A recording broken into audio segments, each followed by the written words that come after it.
For years, I've been fighting shadows in my shop.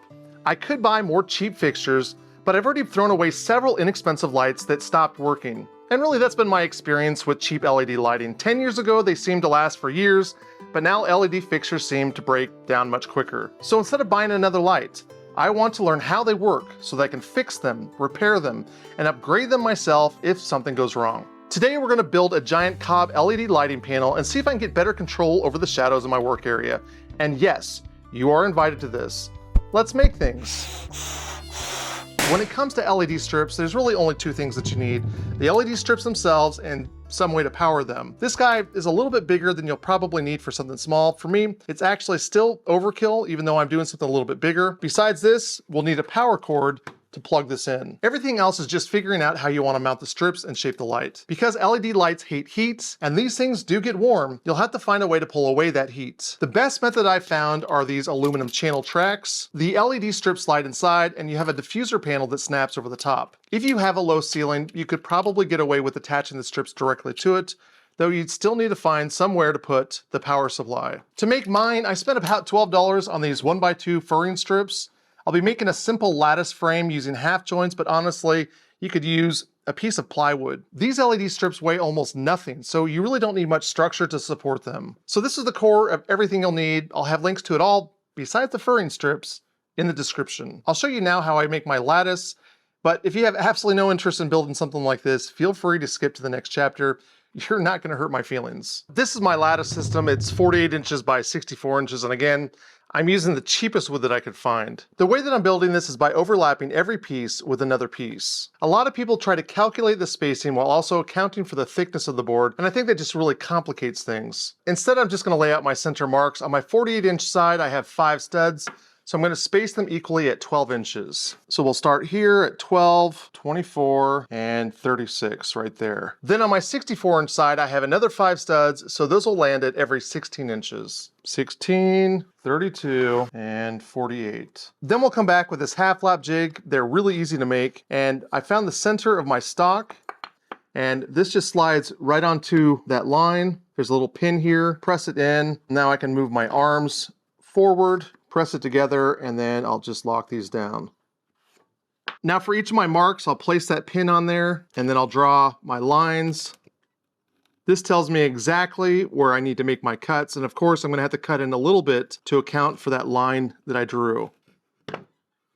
And then on the end, I'll line this up so that there's no space between the end here and my stock, and I can draw my last line like that.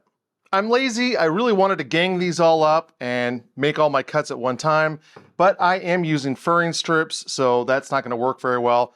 All squeezed together, there's still a gap.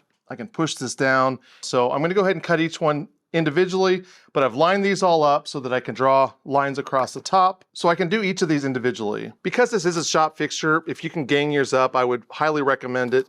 Again, for me, it's just not gonna be feasible with these strips. It still makes sense to clamp all these together to do this, as it will straighten all the boards up. I'm using stacked dados here. It's not exactly 3/4 of an inch, which is the thickness here, but I only need to make a couple cuts when I do this. What I need to do now is make sure that I'm halfway up, so I'll make a cut, and then we'll check it with a digital caliper. I'll set the depth by pushing down. It's about 771. Now I can try the other side, and I'm just barely a hair off. If there's a gap in the middle, that means I need to lower just a little bit. If there's not a gap at all, we've got too much space, then we raise it. And that looks perfect right there.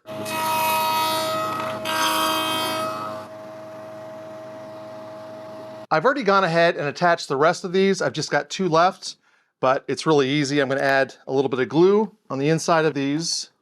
I'll slide these in place, and I'm gonna use a stapler to staple all the pieces together. If you don't have a stapler, you can always use clamps on each joint, but this is just a lot easier. And that just clamps them up so that the glue can bond together.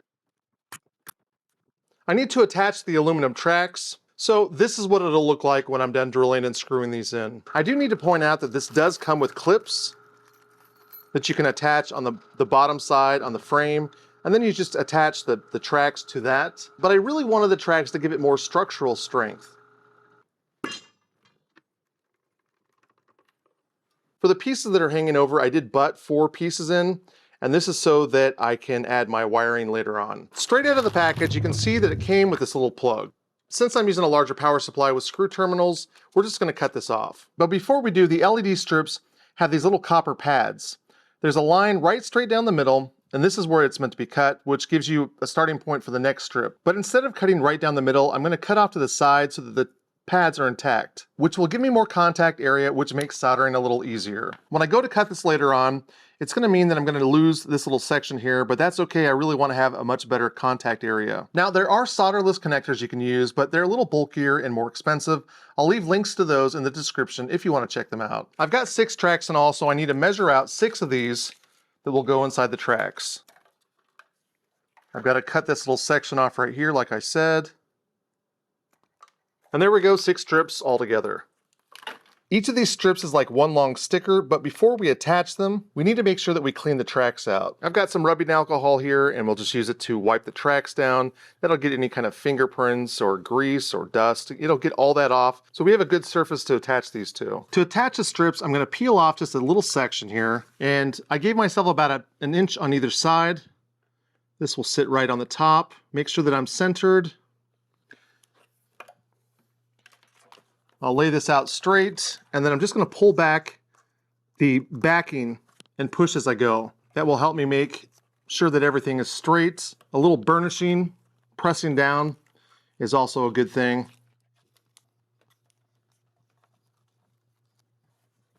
I'm not gonna pretend like I know a lot about this, but I'm gonna show you the little I know. I need to tin each one of these, the places that I've cut. So what I'm gonna do is add a little bit of a drop to the top, and then I'm gonna come onto the pad, the copper pad, hold it so that there's a good enough contact with it, and then just place my tip on the pad and pull back.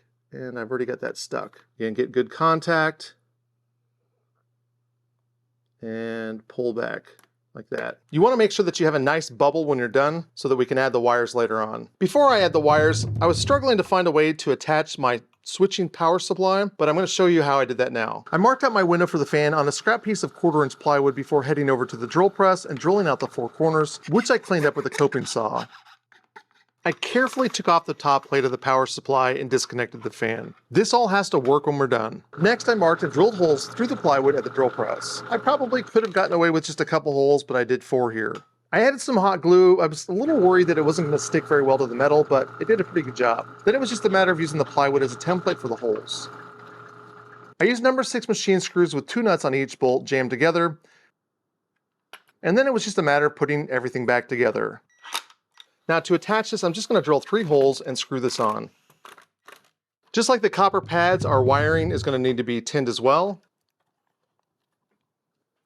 To tin the wire, I'm going to add a little blob of solder to the end of this, and then I'm going to take that blob and stick it right inside of the wire, let it sit there for a second, and then I'll come back in my solder and fill it in. Looking at it from the top down, I'm just going to add my blob again, and then I'll put that right inside the wire, let it sit there for a little bit, and then come back and fill it in with solder. I'm going to attach my red to the V+ side, and then my black is going to go into the V-. I'll use low voltage staples to attach this.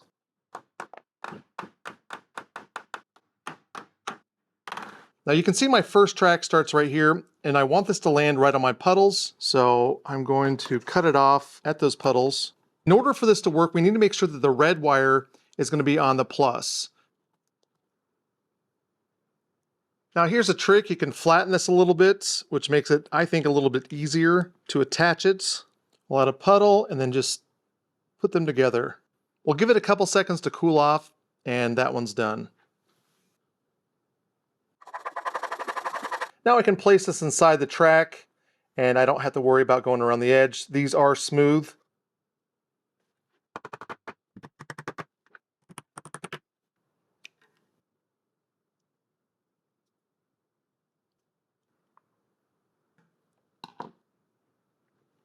Now that the wiring's done, it's time to add the diffusers to the top of the tracks. And these actually go on pretty easily. They just snap in place. Finally, I need to be able to plug mine in. If yours came with a cord, you're a lot better off than I am. But I've got my ground here, my neutral, and my live, which is green, white, and black.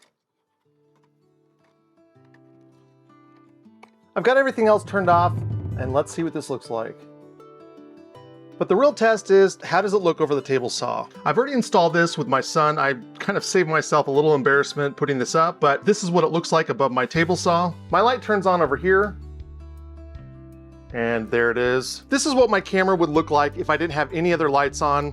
It's pretty dark, pretty dim. I used to turn up the exposure a lot for people to be able to see, but I did add some box lights over time, and I'll show you what that looks like. Over the last 5 years, this is what a lot of my videos look like. Sometimes a little bit brighter on this side, definitely darker over here. I've got a light over here, and I've got a light over here that lights everything up.